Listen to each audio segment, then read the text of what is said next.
Hello viewers, hope all of you are doing really well. आज का video है जी, एक क्वेश्चन बार बार जो है वो पूछा जाता है, तो मैंने सोचा कि इसके ऊपर एक जो है वो पूरी वीडियो बना दी जाए ताकि आप लोगों का इससे फ़ायदा हो सके। अच्छा देखें, वो लोग जो कि क्वालिफाइड बेनिफिट ले रहे होते हैं, क्वालिफाइड बेनिफिट जो हैं उनकी एक लिस्ट है जिसमें आपका पर्सनल इंडिपेंडेंट पेमेंट आ जाता है, आपका जो है वो करियर अलाउंस आ जाता है, आपका अटेंडेंस अलाउंस आ जाता है। इस तरह के मामला जो हैं वो जब आप बेनिफिट ले रहे हों तो इनको हम कहते हैं क्वालिफाइड बेनिफिट। जब आप क्वालिफाइड बेनिफिट ले रहे हैं तो फिर आप जो फाइनेंशियल थ्रेशोल्ड है उससे आप एग्जेंट है, फिर आपको 29,000 पाउंड शो करने की ज़रूरत नहीं होती। अब इसमें एक सवाल करते हैं जी, देखें जी मैं पिप ले रहा हूँ, पीआईपी जो है पर्सनल इंडिपेंडेंट पेमेंट जो है वो ले रहा हूँ और वो लो रेट के ऊपर ले रहा हूँ, मेरे पैसे जो हैं वो कम है, तो क्या मुझे उसके साथ काम करना है? इसको ज़रा आप जो है वो समझ लें।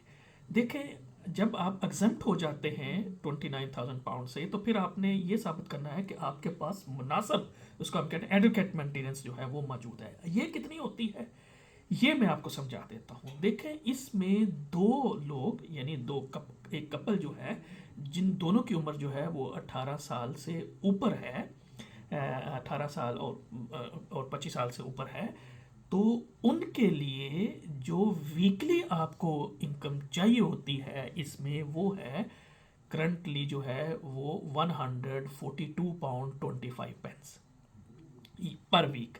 यानी आपको एक वीक के अंदर इतने पैसे चाहिए दो बंदों को। अब अगर ये है कि आप जो लो रेट ले रहे हैं उसमें अगर आपके ये जो है वो अमाउंट जो है वो पूरी नहीं होती, 142.25 पूरी नहीं होती, तो फिर आप देखेंगे कि क्या आप कोई और बेनिफिट ले रहे हैं या नहीं ले रहे। यानी आपने क्या करना है कि total net income per week, इसमें आपका चाइल्ड बेनिफिट, इसमें आपका और भी जो यूनिवर्सल क्रेडिट और भी जो चीज़ें हैं ये सारी इसमें इंक्लूड होती हैं।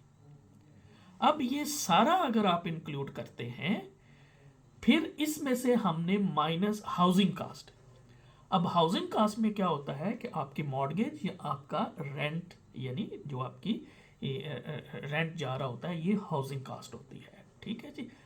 अब आप इनको यानी आपकी जो है वो टोटल वीकली नेट इनकम किसी भी सोर्स से, ठीक है, माइनस हाउसिंग कास्ट, इसको फिर आपने ये या तो बराबर हो या इससे ज़्यादा हो 142 पाउंड 25 पेंस, उससे उसको ज़्यादा होना चाहिए।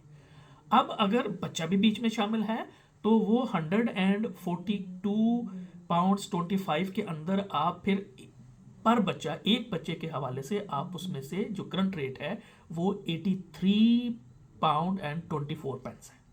यानी फिर आपको इतनी यानी 142.25 प्लस 83.24 एक बच्चे के लिए, इन सब को ऐड कर लें तो वो आपका जो ए यानी टोटल जो आपकी इनकम है पर वीक नेट इनकम, उसमें से माइनस जो है वो आप निकाल देंगे आपकी हाउसिंग कास्ट, और उसके बाद ये जो भी आपका है बताया है 142.25 और उसमें फिर ऐड आप कर लें 83.24, तो ये अगर उससे इक्वल या उससे ज़्यादा हो तो आप फाइनेंशियल थ्रेशोल्ड जो है वो पूरा करते हैं। तो लिहाजा इसको हम कहते हैं एडुकेट मेंटेनेंस। तो ये ज़रूरी नहीं कि हर बार ही आपको जो है वो एडिशनल काम करना है।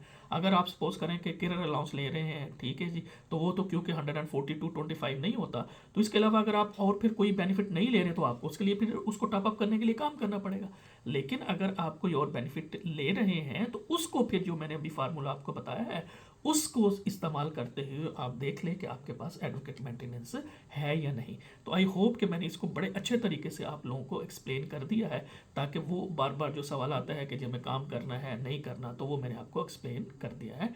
कि होप ये जो आज की वीडियो है ये आपके लिए फ़ायदेमंद होगी। शुक्रिया जी।